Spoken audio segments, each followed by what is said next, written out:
welcome back to Bombchu. I'm Austin, and today I'll be looking at the Humble Monthly Bundle from August 2019. It's hot. It's so hot outside. Don't go outside. Stay inside. Beat some games instead of letting the sun beat you. Let's dive in and see what we got this month.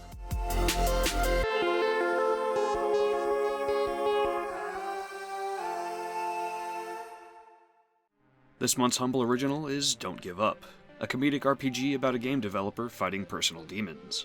We start off at rock bottom, which can only happen while drinking a beer sitting next to the shower.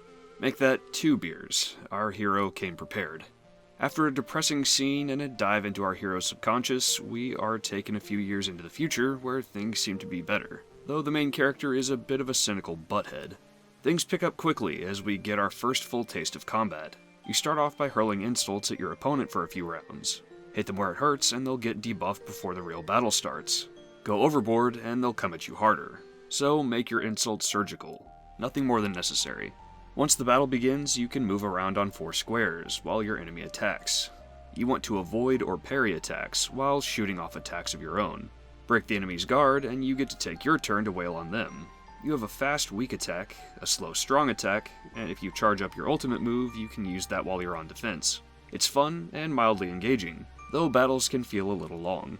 That said, there doesn't seem to be random encounters, just story fights, so playing longer, maybe battles won't wear you out. The dialogue and some of the comedic effects certainly have some charm, and I wouldn't mind playing more of this to see where it goes.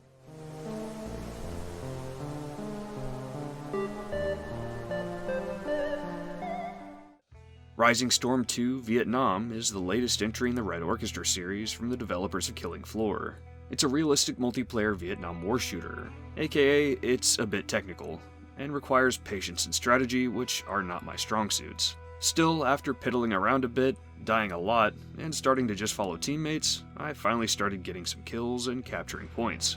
There's a variety of game modes to choose from, but matchmaking wasn't really getting me anywhere, so I just jumped into the server browser and looked for the most active server that wasn't full and didn't have terrible ping.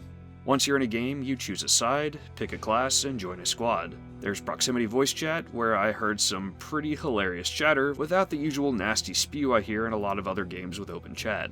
You have to be sneaky, stay hidden, and have a good eye and steady hands, as well as a mind for strategic spots to hang out.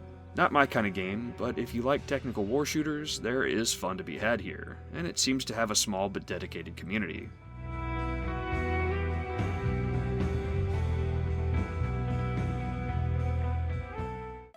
Yoku's Island Express is a pinball Metroidvania. Yes, you heard that correctly. You play as a little beetle pushing around a ball. Throughout the environment are flippers, which you control with the left and right triggers. These are your main way of getting around. Some are locked up and have to be unlocked with fruit, the currency of the game. As you play, you'll unlock usable items and upgrades, as well as find challenges that basically play out in their own dedicated pinball tables. I like pinball, but I'm not great at it, so I got a bit flustered with some of the sections, but if you're good at pinball or have a bit of patience, there's a lot of fun to be had here. It's got a really laid-back atmosphere with island music and breezy visuals. And while it can sometimes be tough to progress, it's not a punishing game. I'm excited to play more.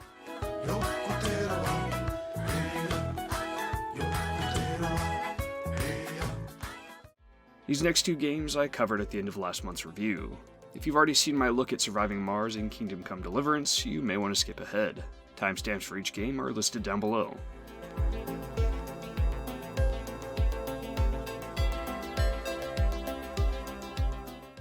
Surviving Mars is a strategy city builder in space. This game checks like almost all of my boxes for games I can't get into, enjoy, or be decent in at all. But it sure is high quality and in-depth. I spent about half an hour with it, and I'm not even halfway through the tutorials. So what can I say about it? You're on Mars, and you need to survive by gathering resources and building out your city, which requires planning and strategy. You can automate bots to make trips over and over again to deliver supplies from one place to another. That's a thing. My big takeaway is that even with the game speed turned all the way up, things can take a really long time. And I guess that's intentional so that you'll set them up and go pay attention to something else for a while. But that's just not my wheelhouse.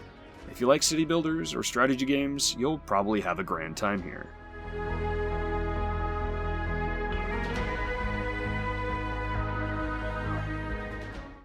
Kingdom Come Deliverance is a realistic medieval action RPG. Initially, this seemed like it would be really similar to an Elder Scrolls game, but without magic, and in some ways, it is. It's a first-person action RPG with bustling towns, conversations play out in similar ways, and your compass and interface feel similar. I quickly learned my lesson comparing the two when I got to the combat. It's difficult, and very involved. Interesting, but very difficult. Combat revolves around this star. Pushing in a direction makes part of the star light up red, which means you'll attack from that angle, with the center lighting up for a jab. Enemies are really good at blocking and parrying your attacks, and I couldn't really get the hang of fighting without allies helping me.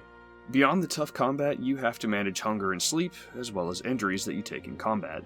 The quests, characters, and environments seem interesting, but I don't know if I have what it takes to see much of the game beyond the start. If you're willing to put in the time and have the patience to get good, you're likely in for a rewarding experience.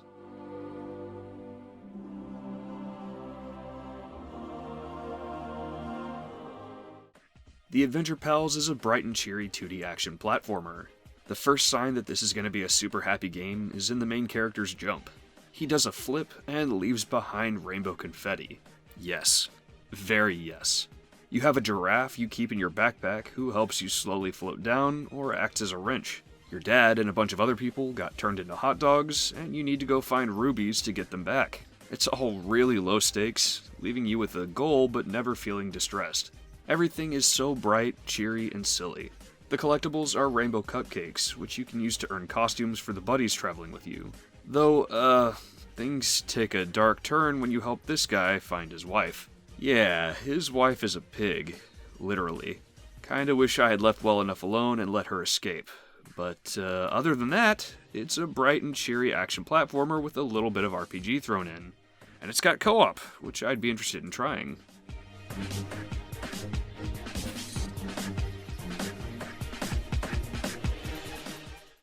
Almost There is a difficult speed platformer.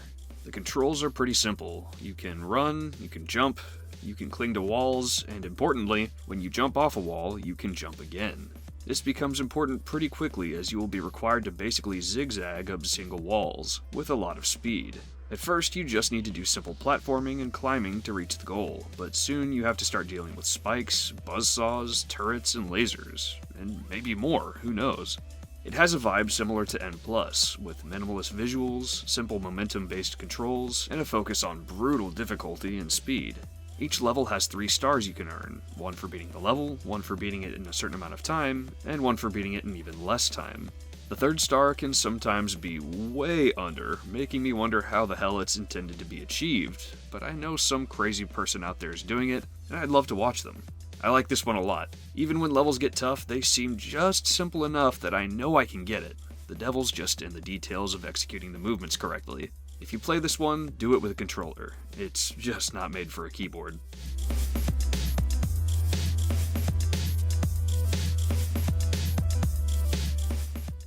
Swords and Soldiers 2 Shawarmageddon is a side-scrolling action RTS game. You have peons to collect treasure for you, a sometimes moving base which you can use to create units or build structures like a mana tower to generate mana for you, and you have a spell wheel to use said mana to attack your enemies or support your troops. Levels have different objectives with different troops and spells available to you. There are hero troops which have a ton of health and can buff the units around them. This one sings to speed up their attack and movement speed, but she unfortunately can't move while singing. You can heal troops, zap enemies with lightning, and all sorts of stuff. You can also strategize your route, as there will be crossroads where you can decide which way your troops will go, taking an easier fight, or maybe fighting more enemies for extra treasure. Each level also has 2 optional challenges to increase the replay value, like beating it in a certain time limit or not losing any units. Occasionally, you'll engage in open battle, where instead of being given a pre-selected loadout, you get to choose what units and spells to take in with you. It's fun, it's not overwhelming, and it's got really silly dialogue that had me laughing out loud a few times.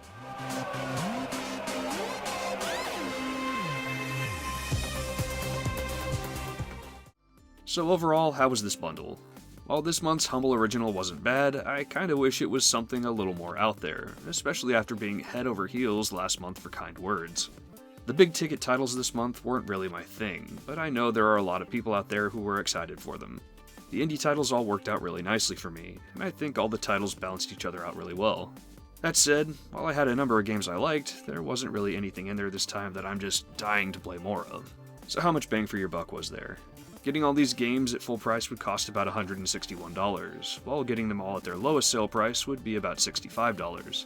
I'd say this was a well-rounded bundle, with enough in it to please a lot of people. Next month's early unlocks are Slay the Spire and Squad. Let's take a sneak peek. Slay the Spire is a roguelike turn-based strategy card game. Absolutely none of these are things that I like, and yet, I'm in love with this game. But why? For one, the interface is simple. You have a wealth of information available to you, and all of it's easy to find when you want it, rather than cluttering up your screen and overwhelming you. It also starts simple. You have a small deck with very uncomplicated cards. Battles are turn-based, and you get to see what the enemy plans to do next. And if it's an attack, how much damage to expect. You can block damage, but any defense you put up that goes unused will be lost when it's your turn again. Cards take energy to play, and your goal is to deplete the enemy's HP while holding on to as much of your own as you can. As you win battles, you get to choose one of 3 cards to add to your deck. This means you get to pick something suited to your playstyle, rather than getting something random and trying to figure out a way to fit it into your play. I ended up building a super defensive deck, with a card to let me keep block points between turns, lots of heavy block cards, a card to double my defense, and best of all, Body Slam, which allows me to attack for the same number of block points I have. Against the boss, I built an impenetrable defense of almost 150 points, threw a Body Slam, and damn near one-shot him. It was super cheesy, and it felt amazing. I loved it. I'm really stoked to play more of this one.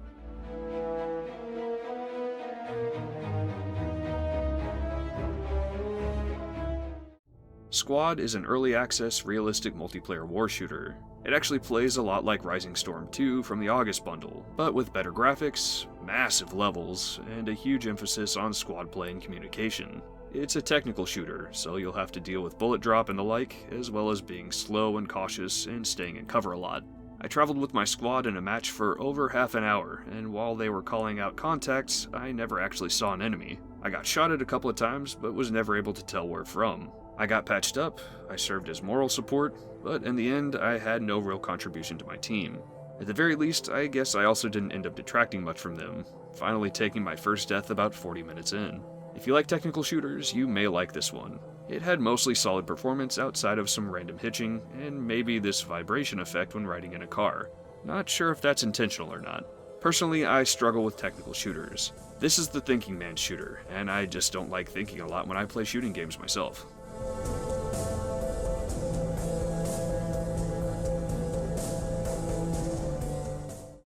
Thank you so much for watching. If you haven't joined our Discord, you totally should. We have active discussions, giveaways, and a great sense of camaraderie. Mostly. Finally, a big thank you to Gabriel Skaggs, Michael Slater, Sort My Games, and all our patrons over on Patreon. Your support means the world to us. Thanks for watching, and we'll see you next time.